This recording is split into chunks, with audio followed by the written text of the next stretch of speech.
I was 18 years old when I got married. I belonged to a very conservative family, a Baloch family, where good daughters never say no to their parents. My father wanted me to get married, and all I said was, if that makes you happy, I will say yes. And of course, it was never a happy marriage.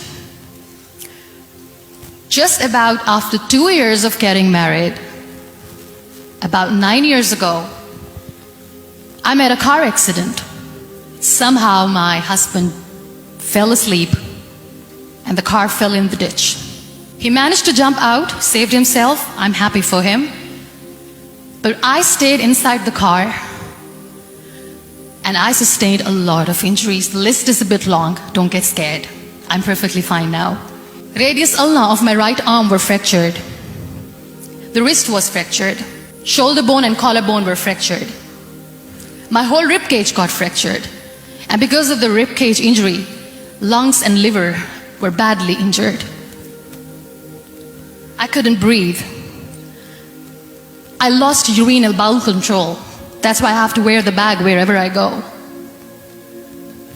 But that injury that changed me and my life completely as a person and my perception towards living my life was the spine injury.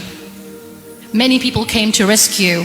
They gave me CPR. They dragged me out of the car. And while they were dragging me out, I got the complete transection of my spinal cord. Those 2.5 months in the hospital were dreadful. I will not make up stories just to inspire you. I was at the verge of despair. One day, doctor came to me and he said, well, I heard that you wanted to be an artist, but you ended up being a housewife. I have a bad news for you. You won't be able to paint again because your wrist and your arm are so deformed, you won't be able to hold a pen again. And I stayed quiet.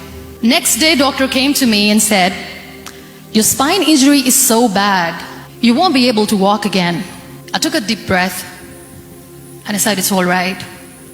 The next day, doctor came to me and said, because of your spine injury and the fixation that you have in your back, you won't be able to give birth to a child again.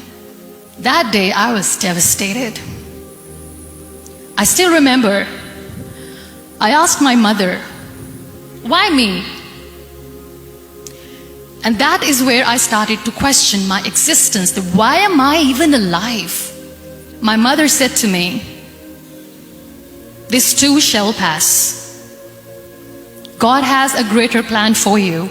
I don't know what it is, but He surely has. And in all that distress and grief, somehow or the other, those words were so magical that they kept me going. I was trying to put that smile on my face all the time, was hiding. It was so hard to hide the pain, which was there. But all I knew was that if I will give up, my mother and my brothers will give up too. I cannot see them crying with me.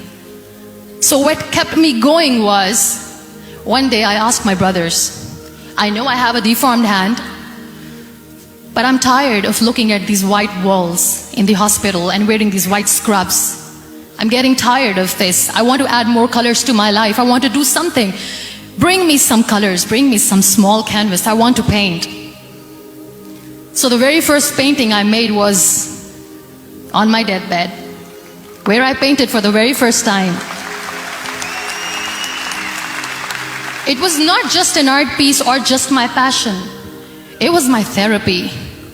What an amazing therapy it was. Without uttering a single word, I could paint my heart out.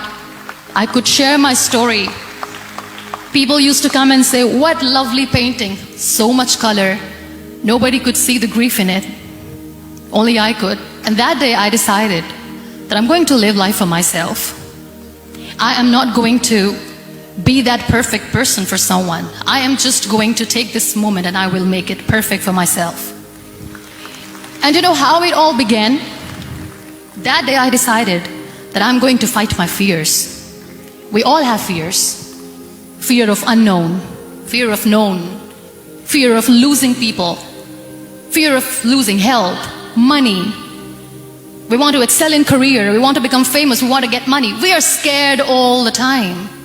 So I wrote down one by one all those fears, and I decided that I'm going to overcome these fears one at a time. You know what was my biggest fear? Divorce. I couldn't stand this word. I was trying to cling on to this person who didn't want me anymore, but I said no. I have to make it work. But the day I decided that this is nothing but my fear, I liberated myself by setting him free.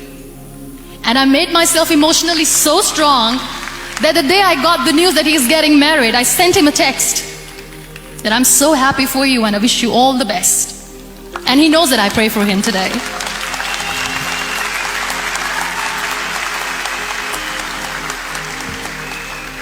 My biggest fear, number 2, was I won't be able to be a mother again. And that was quite devastating for me. But then I realized there are so many children in the world, all they want is acceptance. So there is no point of crying, just go and adopt one. And that's what I did.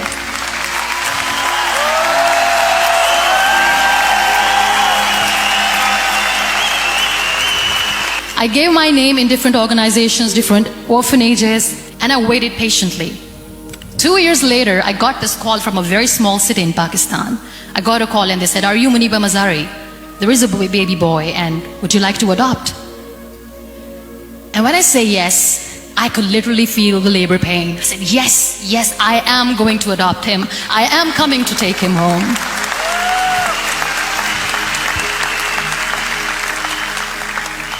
And that day, I was 2 days old, and today he's 6.